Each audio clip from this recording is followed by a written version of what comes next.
For money, I went home with a wealthy man. His son came down from upstairs, and I froze. That was the person I had a secret crush on in my youth. Charles extinguished the cigarette between his fingers, staring at me with a cold sneer. The new money boy you found is him? Chapter 1. My name is Ethan, and I am a beta. In this alpha-dominated world, I am like the most inconspicuous item on a shelf. That day, rain was pouring down when an impeccably dressed gentleman took a fancy to me and wanted to take me home. This was my first time taking a client. I thought this was just how my life would go. But when I pushed open the door, that tall, straight figure on the stairs instantly turned me to stone. Charles. How could it be him? He glanced at me lazily, the smoke from his fingers swirling over. My eyes stung a little. This is the new one you found? Looks. He looked me up and down, his gaze lingering on my face for a moment before he carelessly stubbed out the cigarette. Too ordinary. The gentleman looked at his son expressionlessly. Just wanted a change of taste. He pushed up his glasses and signaled for me to go upstairs. I walked over stiffly. When I passed Charles with my head lowered, his face wore his usual indifference, as if I were just air. He didn't recognize me. I quietly breathed a sigh of relief, but my heart felt blocked by something, making it hard to breathe. A servant led me into a luxurious bedroom. After showering, I came out wrapped only in a towel. Someone was sitting on the sofa. Charles had his back to me, his voice cold. Take it off. What? I froze, looking around. Wasn't it the gentleman who ordered me? Charles seemed to see through my confusion. If you're unwilling, you can leave. I clenched my fists. If it were just accompanying a stranger, I could throw away all my dignity. But facing Charles, I couldn't do it. He was the person I had loved for 6 years. To reunite in such a wretched way. My throat tightened, and I turned to walk toward the door. Ding dong. A notification sound from my phone suddenly rang out. It was a text message from the hospital urging payment. My little sister was still lying in the hospital bed waiting for surgery. A few seconds later, I returned to the sofa with my head lowered. My fingers trembled as I undid the towel. Charles glanced at me, then quickly looked away. He pressed a button. The bookcase slowly opened. Inside was filled with things I had never seen before. My eyes widened, and my mind went blank. Charles poured a glass of wine unhurriedly. It's not too late to regret it now. I gritted my teeth. I don't regret it. Selling myself was selling myself. What did it matter who the buyer was? Charles never lacked company. There were plenty of beautiful omegas around him. It was normal for him not to remember an ordinary beta like me. It would be best if he never remembered. Charles handed me a glass of wine. After drinking it, my whole body felt hot and restless. He grabbed my collar and pressed me onto the sofa. His movements weren't gentle at all.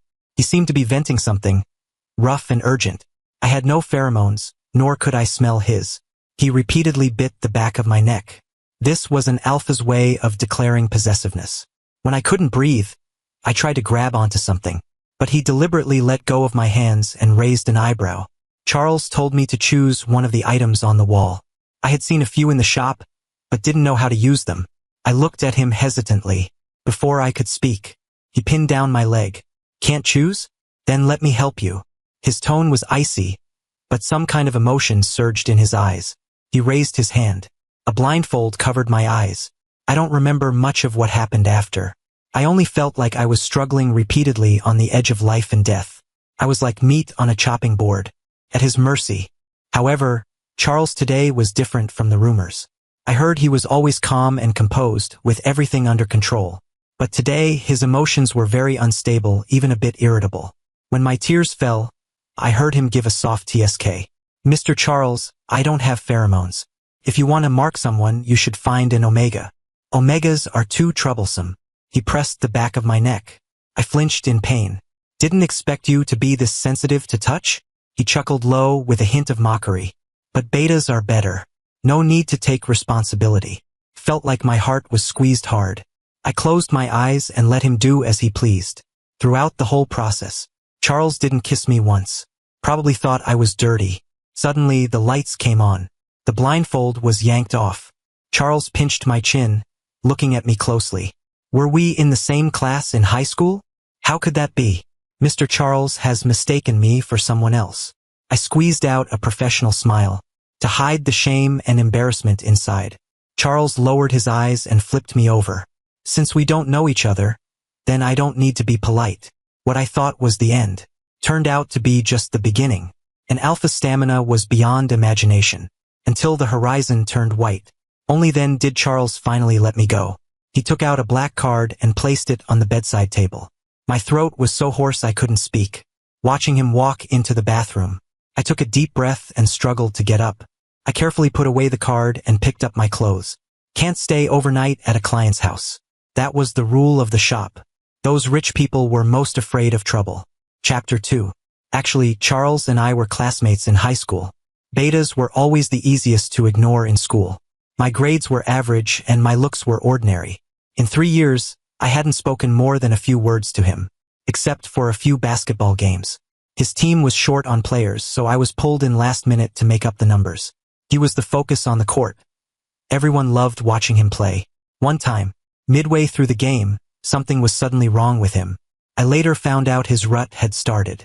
Charles was a high-level alpha. His rut came once every 3 months, and it was severe each time. His friends were all suppressed by his pheromones and couldn't stand it. Only I, as a beta, was unaffected and took him to the infirmary. That was the first time I felt lucky to be a beta, to be able to get close to him legitimately. Charles was burning up all over, his eyes glazed. He leaned on my shoulder, pressed tightly against me. I couldn't feel his pheromones, but his scorching breath sprayed against my neck.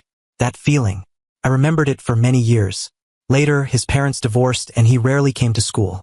The next time I heard news about him, it was said he had gone abroad. I once thought that if I worked hard, maybe I could get into the university he was going to.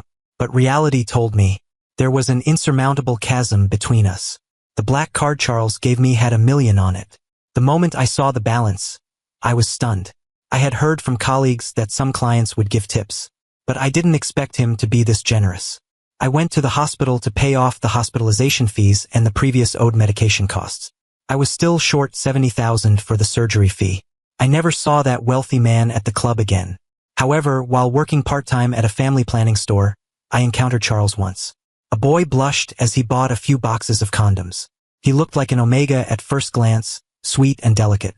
Out of the corner of my eye, I glimpsed the car outside. Looking closely, Charles was sitting in the driver's seat, his arm casually resting on the car door, the smoke from his fingertips drifting out the window. When he looked over, I quickly withdrew my gaze and hid behind the advertisement board. I helped this omega check out expressionlessly. But in my heart I was thinking, this size doesn't fit Charles. He should buy the largest size. The omega in front of me paid and got into that car. I stared at the car exhaust. Took a long time before I looked away. Valentine's Day. The club was holding an event. Many customers came to patronize. Betas always waited the longest backstage. When my friend Jeffrey came to work, he brought me a midnight snack. Eat something to pad your stomach. You won't get drunk as easily later. He patted my shoulder. Jeffrey was an omega, cute looking with dimples when he smiled. He worked as a bartender in the shop. He often ate with me. I usually didn't have much business. He joked with me, saying he could take me as an apprentice and teach me bartending. I thought I would be empty-handed again today, but a private room upstairs was short on people, and the manager dragged me over to make up the numbers. Inside the private room was a group of rich young men. They opened their mouths talking about tens of millions in luxury homes and recent billion-dollar projects. A red-haired playboy pulled me over, making me drink with him. I silently listened to them brag and gossip. Suddenly, a familiar name reached my ears. Charles is back. We should welcome him, right? He's been back for a while. Heard he plans to get married this time. No wonder. I thought he was developing abroad. Is it that omega from the Walton family? Probably. Heard they lived together abroad before. My hand peeling an orange paused for a moment. Then I pretended nothing happened and arranged the fruit platter. I accompanied them to drink 2 bottles of liquor. My stomach was churning, just as I wanted to find an excuse to go vomit. The door was pushed open. Charles walked in. Behind him followed that sweet omega from before. Everyone called him Edgar. They exchanged pleasantries. Charles's gaze swept over me, then moved away indifferently, as if he hadn't seen anything.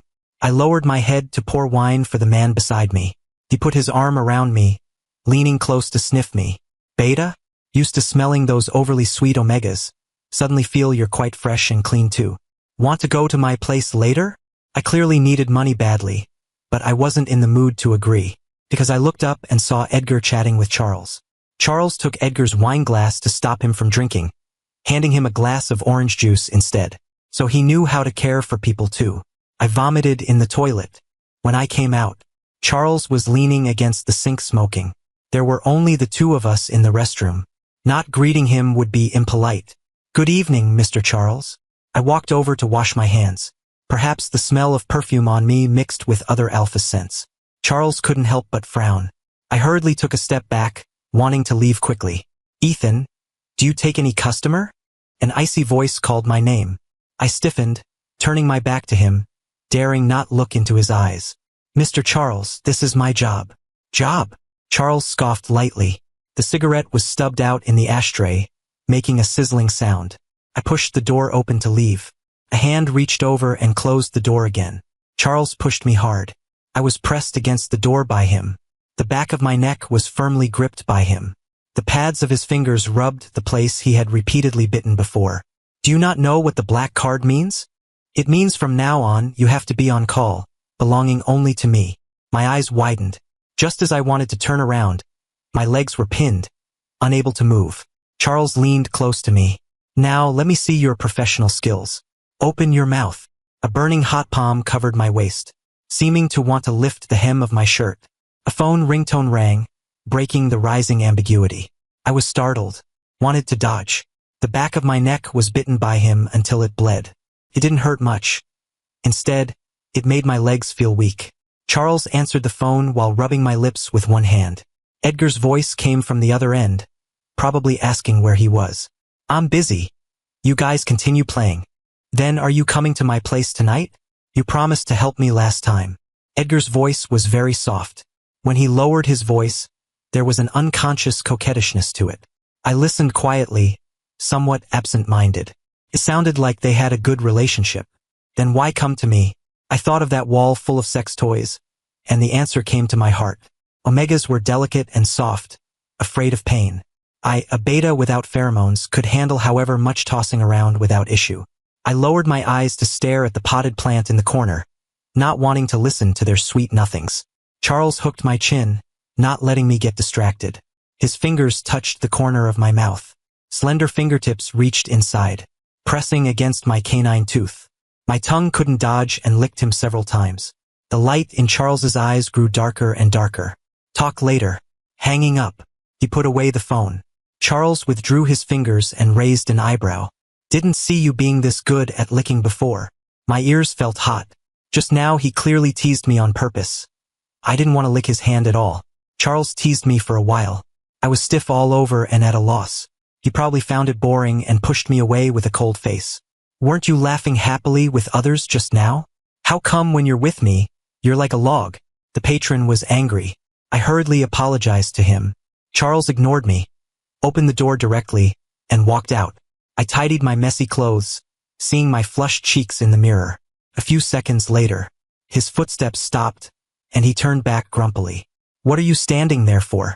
Still want to go back to do your job? Come with me. Chapter 3. Charles took me home. It was the same villa as last time. He didn't say a word the whole way. Even a fool could tell he was unhappy. While he went to shower, I brewed him a cup of sobering tea. Charles walked out wearing a bathrobe. I hurriedly brought it over attentively. Mr. Charles, drink something to sober up. He sat on the sofa and took a sip, his pale fingertips holding the rim of the cup. A cup of tea isn't enough to please me. It's not to please you. This is what I should do. Charles glanced around. He noticed the humidifier and AC were set to the perfect levels. A fruit platter and milk were arranged on the table. Everything he might want was there. The bedroom was comfortable. He didn't need to lift a finger. He raised an eyebrow. Do you treat other clients like this too?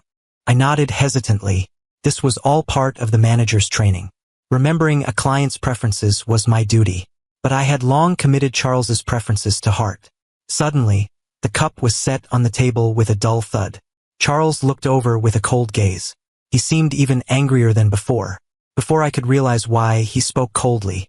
Go kneel by the bed. When I returned to my rental apartment, My whole body ached as if it were falling apart. If not for my clothes covering me up, those marks would definitely attract strange looks. I asked Jeffrey about the black card. He was surprised. You don't know? Accepting a black card means you're being kept. You can buy anything anywhere with that card. I don't know who in our club is so lucky. No one has ever seen that card until now. In other words, that card wasn't just a debit card. It could be used like a credit card. I froze. The manager hadn't mentioned this. He usually focused on training the pretty omegas. An ordinary beta like me was like an extra. I wasn't told many of the unwritten rules. With the black card, I didn't need to work at the club anymore. For a whole week, Charles didn't contact me. I didn't have his number and didn't know how to find him. I guess he'd find me when he needed me. I went to the hospital to pay the medical bills so my sister could receive treatment with peace of mind. Angel had lost a lot of weight. She looked at me obediently, wanting to say something but stopping herself. Her pale face was heartbreaking. No longer worrying about the surgery fees, I breathed a temporary sigh of relief. Jeffrey was off today. I bought groceries to cook a meal to thank him. He had helped a lot while my sister was hospitalized. You're really cooking for me? Then I won't be polite. Jeffrey picked out a bunch of vegetables and happily went home with me. Ethan, I want sweet and sour pork ribs. The last time I ate your cooking was during New Year's. I've been craving it for a long time. Then I'll make a bit more today. Downstairs at the apartment, I felt someone watching me. I looked back but only saw sparse pedestrians. That night, I made sweet and sour ribs, garlic shrimp, steamed base and beef soup. Just home-cooked dishes. Jeffrey liked it very much and finished everything. He burped and collapsed on the sofa. Ethan, if only you were an omega, I'd marry you right away. Oh, stop it. I laughed, urging him to wash the dishes. Jeffrey was afraid of alphas. He was a standard gay man who only liked omegas. Homosexuality wasn't widely accepted in society, so only I knew this. I was washing grapes when my phone lit up. Seeing the unknown number on the screen, I had a premonition and hurriedly took the phone to the balcony. I pressed answer. Sure enough, a familiar voice came from the other end. It's me. Mr. Charles, is something the matter? Come down. I'm downstairs at your place. I froze. Before I could speak again, the call was hung up. I went downstairs. A Bentley was parked in front of the dilapidated residential building, looking completely out of place. I sat in the passenger seat. The atmosphere inside the car was suffocatingly oppressive. Charles stared at me expressionlessly. Who is that man in your house? Ethan, did you forget the rules of the black card? I didn't forget. Did he think Jeffrey was my client? Jeffrey is my roommate. He's a bartender at the club. We aren't in the relationship you think we are. Roommate? Really? I nodded. Charles's expression softened slightly. Then take me up to see. Huh? What? Unwilling? No. It's just that my place is too messy. I made excuses to refuse, but actually, I was embarrassed to let him see my shabby apartment. I didn't even have decent tea. It would be an injustice for someone like him to go to such a place. Charles scoffed. Is it too messy? Or are you hiding something shameful? Really, there's nothing. Seeing my persistence, he didn't force the issue. Charles kept a straight face and irritably took out his cigarette case, only to find it empty. His face looked even worse. Watching him crush the cigarette box, I quickly said, I'll go buy some. He grabbed me. The lights inside the car were dim. Charles hooked the corner of his lips. The smile wasn't exactly warm, but it made his handsome face bloom like a peach blossom. I stared blankly for a moment. No need to smoke. Doing something else can relieve boredom too. His meaning couldn't be more obvious. I gripped the hem of my shirt tightly with both hands. The manager had taught many ways to please clients, and none of them were dignified. Seeing Charles's displeased look, I steeled my heart. I climbed over and sat on his lap. Mr. Charles, I'll help relieve your boredom. I approached him clumsily, reaching for his belt. The next second, he grabbed my wrist. Charles narrowed his eyes. Who taught you that? The manager. I answered honestly. Hearing this answer, his anger mostly dissipated. Charles frowned, obviously disliking the lingering sweet scent of Jeffrey, the omega, on me. Take off your clothes. Your natural scent smells better. I was only wearing a shirt. If I took it off, I lowered my head awkwardly, my fingers hesitating as I started undoing the buttons. My neck and collarbone were gradually revealed. Charles's gaze deepened, his fingers rubbing unconsciously as if holding back. Before I finished undoing the buttons, he pulled me over and bit my neck. I didn't have a gland, yet every time, it felt like he wanted to swallow me whole. His scorching breath sprayed against my neck as my body pressed tightly against him. I could feel something even hotter. My face turned completely red instantly, and I didn't know where to put my hands. Charles held me tightly, his strength so great it felt like he wanted to knead me into his own body. If I could smell pheromones, I would have realized he was unusually manic right now, as if on the edge of a mental breakdown. The alpha's pheromones enveloped me completely, so rich and heavy they seemed to soak through me. In just a few seconds, he thoroughly covered Jeffrey's scent. But I was unaware of this. I only felt that his fingers were a bit rough. Chapter 4. Just as the Bentley began to rock slightly, my phone ringtone suddenly rang out. Seeing it was a call from the hospital, I hurriedly pushed Charles away. From the other end came the nurse's panicked voice, saying my sister had pulled out her 4 and disappeared. They were looking everywhere for her. My heart plummeted. What's wrong? Charles grabbed my hand. I snapped back to reality. I'm sorry, Charles. I can't stay with you tonight. I have an emergency at the hospital. I frantically prepared to get out of the car. Charles held me back. I'll drive you. He helped me fasten my seatbelt and immediately started the car. When we arrived at the hospital, I rushed straight into the inpatient department, forgetting to thank him in my haste. When I ran into the nurse, she breathed a sigh of relief and said my sister had been found. I walked into the ward. Angel was hiding under the covers, her eyes red. What's wrong, Angel? The nurse said you tried to go to the roof but were stopped by security. Why did you leave the room? Tell your big brother. Do you feel uncomfortable somewhere? Angel, the surgery is coming up soon. Can you hold on just a little longer? I coaxed her softly. Angel had always been very obedient. She would take even the bitterest medicine without complaint and never made me worry. For her to act like this suddenly, there must be a reason. Brother, I don't want treatment anymore. Take me home. I want to go home. Her voice came from under the covers, muffled. Why? You'll recover after the surgery. Angel had congenital kidney disease. We had finally waited for a suitable match. I didn't want her to give up. I lifted the quilt. The pillow was already half soaked with her tears. Brother, because of me, you're living a very hard life, aren't you? If I die, you won't have to be so tired, and you won't get hurt anymore. She wiped her tears. I won't treat it anymore. I'd rather die than make you suffer. What nonsense are you talking about? I'm not tired. As long as you are well, my hard work means nothing. Brother only has you as family left. You are not allowed to say such silly things. I hugged her and asked why she thought that. She sobbed and said she saw the red marks on my wrist and the bite mark on the back of my neck last time, thinking I had been beaten. I didn't know whether to laugh or cry, so I could only explain euphemistically. That was just me drinking too much and accidentally bumping into things. No one bullied me. Angel was skeptical, and only stopped crying after I pinky promised her. I went to thank the doctors and nurses and inquired about the surgery schedule. When I came back, there was an extra person in the ward. Charles had bought a huge pile of toys and nutritional supplements and was holding a beautiful doll to amuse Angel. Angel looked at him curiously. Are you really my brother's friend? I've never seen you before. You'll see me often from now on. Charles picked up an apple and started peeling it, carving it into the shape of a little bear before handing it to Angel. Seeing her smiling face, the heavy burden in my heart lightened considerably. I thought Charles had already left. I didn't expect. The moonlight outside the window was bright, but I stared at that tall, broad back, unable to see anything else. In high school, Charles looked like someone you shouldn't mess with, yet he had his own unique kind of gentleness. When other alphas ordered me around or deliberately used their physical strength to bully me on the basketball court, he pulled me onto his team and passed the ball to me every time. Others would look down on a mediocre beta, but he didn't. It was those little things, bit by bit, that made it so my heart could no longer hold anyone else. As I was staring at his back in a daze, Charles suddenly turned around. He walked into the hallway. You dropped out of school to work at the club just for this? Yes. Thank you for your trouble today, Charles. Don't call me Charles anymore. Call me by my name. Okay. Let me hear it. Meeting his deep gaze, I felt inexplicably self-conscious. Charles.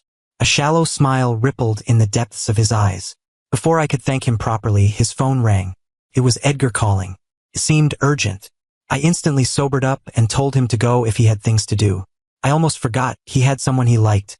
I walked him to the hospital entrance. Watching his back as he left in a hurry, I couldn't help but envy that young Master Edgar, who had grown up without a care in the world. Recently, rumors were spreading online that Charles was going to get engaged to Edgar. After scrolling through those gossip news, my fingers trembled unconsciously as I clicked open Charles's account. It was as clean as ever with almost no updates. Unable to find any clues to prove or disprove it, my heart felt like a piece had been hollowed out, impossible to fill. In the afternoon, I went to my part-time job at the adult store. The owner had helped me before. Now that he was hospitalized for appendicitis, I agreed to watch the shop for him for a while. The shop wasn't big, and usually customers only came at night.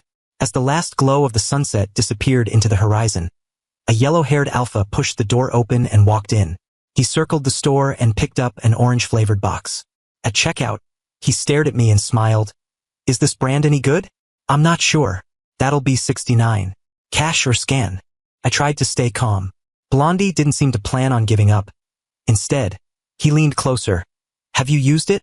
Do you like orange flavor?" I pushed him away with a cold face, urging him to pay quickly. After paying, he asked if I wanted to have a late-night snack together. The implication in his tone couldn't be more obvious. I lowered my eyes, too lazy to look at him. I don't like eating with people who dye their hair yellow, and I hate orange-flavored things even more. If you say one more word, I don't mind letting you spend the night at the police station. Just a beta. What are you being so cocky for?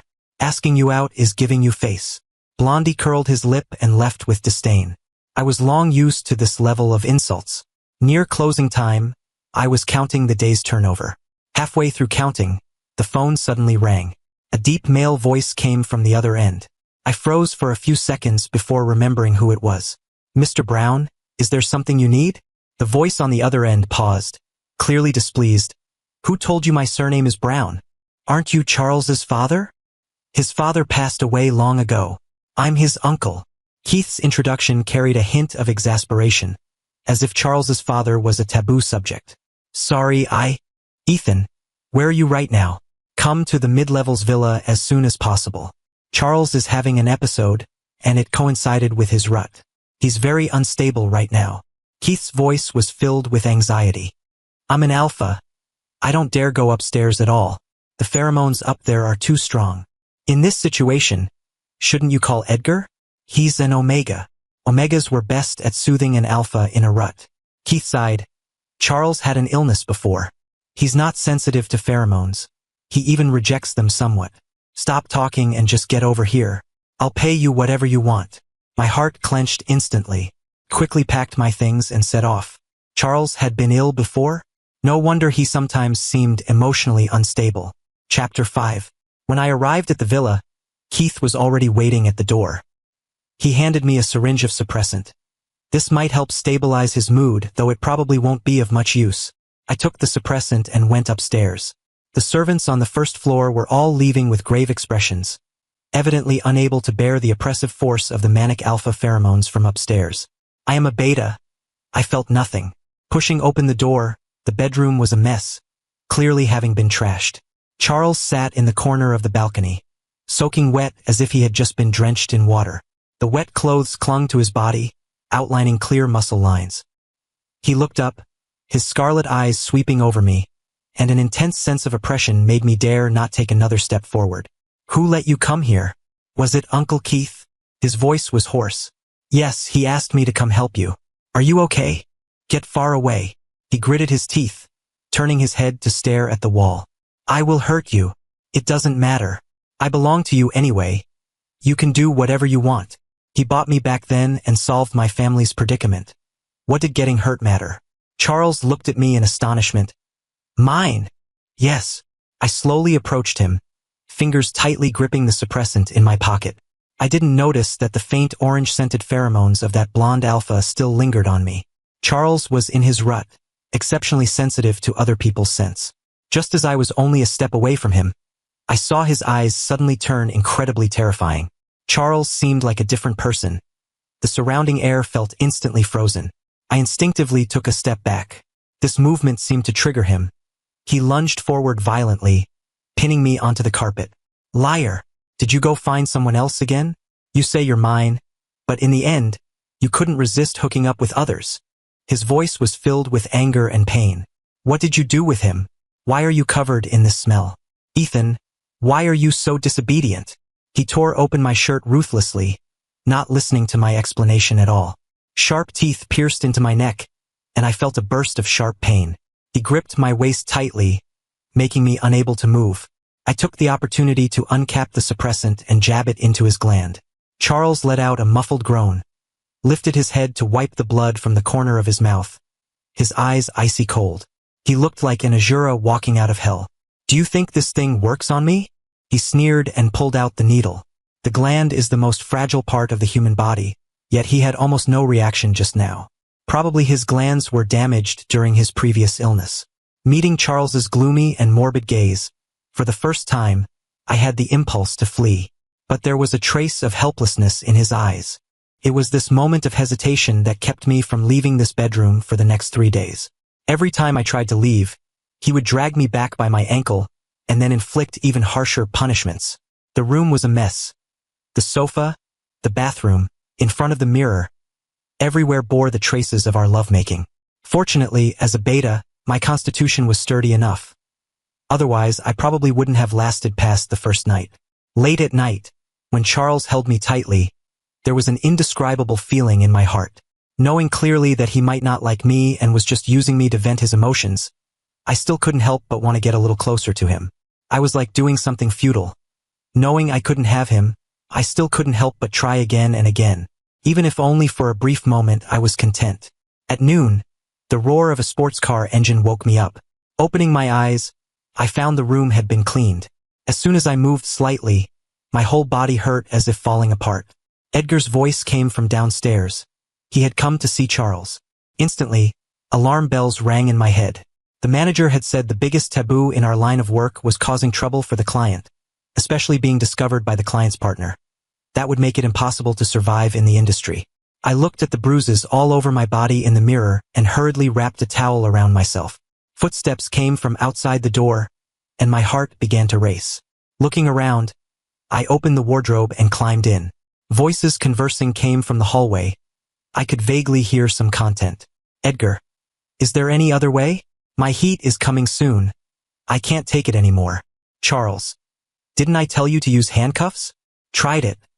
Couldn't cuff him at all, almost got beaten up. The two walked into the study next door, and their voices gradually became indistinct.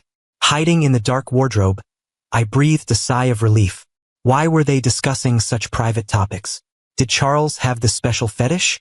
I had heard clients mention similar things in the shop before.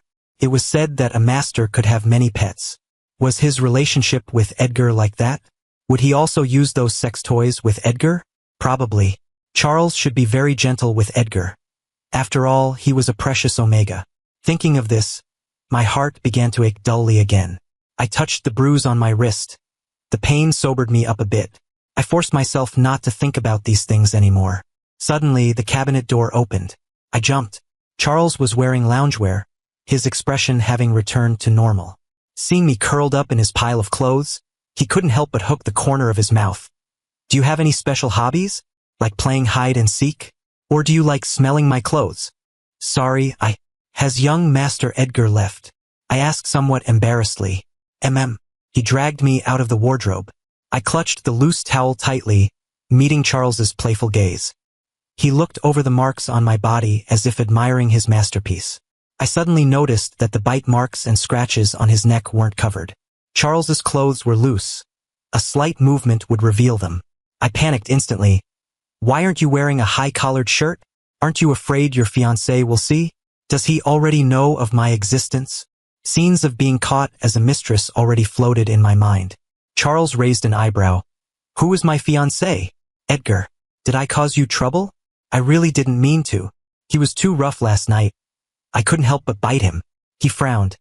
He's my fiancé? Who told you that? The news and gossip all say so. He sneered. The rumors also say I have an illegitimate son abroad. Do you want to see? Want to be his stepdad? I shook my head awkwardly. Charles pulled me to sit on the sofa, took some medicine, and slowly explained while applying it to me. Edgar likes his uncle. He tried to force a relationship many times without success, so he came to me for help. Force a relationship? I was surprised. I didn't expect such a sweet-looking Omega to do such a thing. How did you help him? I own a pharmaceutical company. I got him a specially made drug and just gave it to him. Is this legal? Charles looked up at me and chuckled. When you disobey and go provoke other alphas behind my back, you'll know if it's legal. I swallowed and quickly explained the origin of the orange-scented pheromones on me. I didn't know if he believed me, but a half-smile hung on the corner of his mouth. Charles knelt on one knee by my legs, his movements applying the medicine very gentle. Say it if it hurts. I can't control myself during my rut. Sorry. There was a trace of tenderness in the way he looked at me. In this moment I felt a bit unreal. However, knowing he didn't like Edgar, the hole in my heart seemed to be filled a little. Chapter 6. After that day, Charles became much gentler with me. On the day of my sister's surgery, he stayed with me the whole time. The hospital corridor was very quiet. He held my hand and said everything would be okay. In that moment, it felt like our relationship was no longer just a transaction. I found myself craving the warmth of his palm a little. The surgery went very smoothly. My sister was sent to the intensive care unit. I finally couldn't hold on anymore and fell asleep. When I woke up, I was lying on a narrow single sofa, being held tightly by someone. As soon as I moved slightly, Charles tightened his arms around me. Don't move. Be careful not to fall. You didn't leave? I was worried about you. Just 3 simple words. Yet they made my heart feel like it was being scratched by something. His warm breath hit the back of my neck. Felt a bit familiar. He suddenly spoke, as if remembering something. Ethan, do you remember that time you carried me to the infirmary? I was leaning on you just like this back then. Actually, at that time, I really wanted to bite you, but I was afraid of scaring you. My throat tightened, and I asked with difficulty, You recognized me long ago? What else? My memory was excellent in school. I was always first in exams. Did you forget? My heart felt both sour and embarrassed. Reuniting after many years, I never thought I could stand together with him. Even less did I want to appear before him in this capacity. Seeing I wasn't speaking, Charles nudged me gently with his knee. What about you? Didn't recognize me? I've seen too many people. Didn't recognize you. I told a lie, just wanting to preserve my last bit of self-esteem. Oh, he squeezed my hand, a bit hard. Better remember from now on, otherwise. You know the consequences of my anger. I won't forget in the future. On the day my sister was discharged, Jeffrey and I came to pick her up. Angel liked Jeffrey very much. As soon as they met, she hugged him and wouldn't let go. Brother, isn't Brother Charles coming? He's busy. Charles traveled for business often and rarely even went to the company. How would he have time to come pick up Angel? Just as I finished speaking, we walked to the hospital entrance and saw Charles's car. The trunk was full of gifts for Angel. Angel thanked him with a smile and secretly glanced at me. I had no choice but to speak up and offer to treat him to a meal. Charles glanced at Jeffrey and said, Eating is fine, but I want to eat what you cook. This? Inconvenient. No, then I have to go buy groceries first. Actually, I didn't really want him to eat my cooking, afraid it wouldn't suit his taste. But I didn't want to refuse either. In the end, we went to the supermarket together to buy groceries before going home. When Charles parked the car, he saw Jeffrey holding Angel's hand, while his other hand was helping me carry the groceries. A passing neighbor laughed and said we looked like a family of 3. Quickly shook my head. Charles interrupted the topic expressionlessly and walked to the elevator. Which floor? Jeffrey pressed the button for the 6th floor. I was a bit reluctant to let him see what my home looked like. But as soon as we entered, Angel pulled him into the room to play with Lego. Charles had bought her many dolls, almost filling up her small bed. Laughter came from the room. My tense nerves slowly relaxed. I cooked a few of my specialty dishes. During the meal, Charles looked like he was eating happily. The wall paint in the apartment was peeling. The floor was a bit damp. The window lock was broken. Turns out he didn't care about these things at all. I breathed a sigh of relief. Why aren't you eating? What are you thinking about? Jeffrey put a piece of fish in my bowl, removing the skin before eating it himself. I didn't like eating fish skin, but Jeffrey did. This was a habit formed from eating together for a long time. While eating, I picked out fish bones for Angel. Today I made boiled shrimp. Charles didn't like ginger, so I specially didn't put ginger in the dipping sauce. I saw him take a bite. Charles was very quiet when eating, his manners very polite. But in the second half of the meal, he frowned, seemingly dissatisfied with something. I was on pins and needles and felt full after eating just a little. After the meal, Charles didn't stay long. He had a meeting at the company the next day. I walked him downstairs. He didn't speak the whole time. Was the food I cooked too unpalatable? I was just thinking about it. Suddenly, he stopped walking. Charles stood under the street lamp, the orange light falling on his face, making his eyelashes clearly visible. Ethan, let's end our current relationship. Huh. My mind went blank. After reacting, my heart felt like it was being crushed by something heavy. I knew it. I shouldn't have let him come to my house. Seeing how poor I was, who would still want to pay attention to me? I clenched my fingers. Okay, Mr. Charles. Wait for me a moment. I ran upstairs and brought that black card down. Returning to Charles, I handed the card back to him. Mr. Charles, thank you for your help during this time. I won't disturb you anymore in the future. I kept my head down, standing in the shadow of the building. Only a few steps away, yet I felt like I was standing in a different world from him. Charles stared at that card. He frowned, then quickly relaxed. Suddenly, he sighed. Ethan, ending the relationship means let's change to a different kind of relationship. What? Dating or getting married? Choose one. I was completely dumbfounded, suspecting I had heard wrong. I opened my eyes wide, looking up at his serious gaze. I don't want to see you being so close to others. I am very selfish and want to possess you completely. Is that okay? Charles spoke very directly. Actually, he was insanely jealous inside, jealous of everyone who spoke to me. After a few seconds, he couldn't help but ask, why aren't you speaking? You remember every habit of mine, every preference. With just one look from me, you know what to do. Dare you say you have no feelings for me at all? His fingers pinched together nervously. My throat felt blocked, too excited to speak. Inferiority made me want to deny it. But looking at his expectant eyes, I couldn't lie anymore. I do. I have for a very long time. But, Charles, you are too far away from me. I can't reach you. Before, I could play basketball with you because you actively invited me, smiling and saying you wouldn't let me lose. But later you left, and no matter how I looked, I couldn't find you. Now, even if I like you, how long can you like me? This was the reality between us. I didn't want to dive in headfirst, trying to catch the moon only to drown in the water instead. Charles looked at me. I don't know how long I can like you. I can't predict how long I can live. But I know, this time I won't let you lose either. Are you willing to trust me one more time? After speaking, he took a step toward me. Just like many times in our school days, walking toward me from the sunlight, asking if I wanted to join him. My heartbeat got faster and faster. The answer in my heart was already obvious. This was Charles. The Charles the First had liked for 6 years. The Charles the First simply couldn't refuse. Anyway, I had nothing left to lose. Since he actively walked over, why shouldn't I try? I am willing. My voice was a bit choked. Charles's clenched fingers finally relaxed. He smiled. Come here. Kiss me. I stepped forward, standing with him under the street lamp. The orange light shone on us. My lips just touched him when I was hugged tightly by him. Charles held me, kissing me forcefully. Chapter 7. Charles and I got together. After leaving the club, I returned to the university campus, studying while working part-time. Charles's daily life became very regular. He would pick up Angel from elementary school first, then come to the university to pick me up after class. My classmates often joked that I got married too early. To make it convenient for Angel and me to go to school, Charles bought a house in the city center. I told him he was wasting money, but he said he could earn it back in bed. What a rogue. However, I noticed a strange habit of his.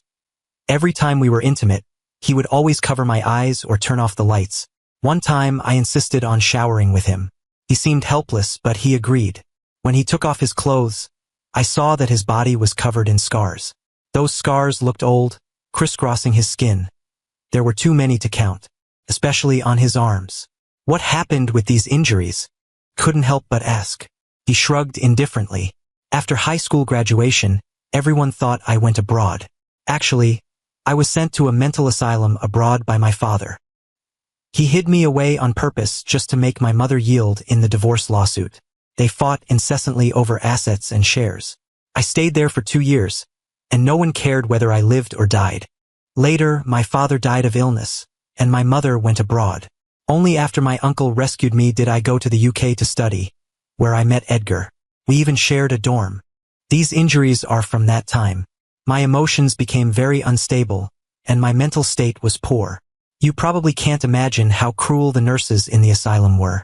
As long as I didn't take my medicine, they would use various methods to torture me, even using electric shocks and whips on my glands. Back then Hearing this, my heart ached as if pricked by needles. It felt as if those scars were carved onto my own body. He paused for a moment and forced a smile. Forget it, let's not talk about this. Weren't you going to help me shower? I turned on the shower head. Warm water droplets fell onto his crisscross scars. I hugged him gently and placed a soft kiss on those scars. Charles, from now on, when you feel uncomfortable, I'll be with you. Even if you lose your temper at me, it doesn't matter. I would rather he vent his anger on me than see him hurt himself. My fingers gently stroked over the raised scars. His body suddenly tensed up. The muscles in his abdomen became hard and distinct. Charles smiled and touched my hair.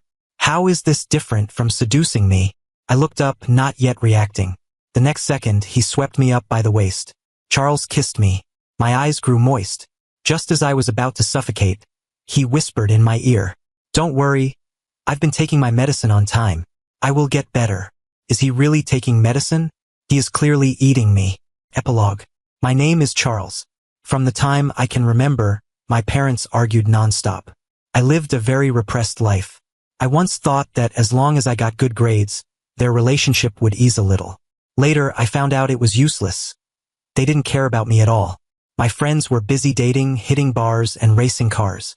But I couldn't work up any interest in those things. I even once thought I was asexual, until I met Ethan. One time, I got injured playing basketball. Ethan seemed to have everything prepared. Band-aids, disinfectant, towels. No matter what problem I encountered, he could always help. When he got close to me, I smelled a refreshing scent, like the smell of a damp forest after the rain. I thought it was his pheromones. Only later did I discover he was a beta. Ethan was always quiet when he was around, not hypocritical like other friends. I liked that quietness. I pulled him into my basketball team so no one would dare to bully him. For a long time, I was just used to Ethan's presence. I didn't realize that when I played ball, I would subconsciously look for him in the stands. Later, I was forcibly taken abroad by my father. In the face of profit, they revealed their ugliest sides. To them, I never seemed to matter. No one cared about my feelings, and no one truly loved me. 2 years later, I finally escaped that mental asylum. Returning to the normal world, I was sick, anxious all day, violent and paranoid. It felt like there was a beast roaring in my heart, wanting to break out of its cage.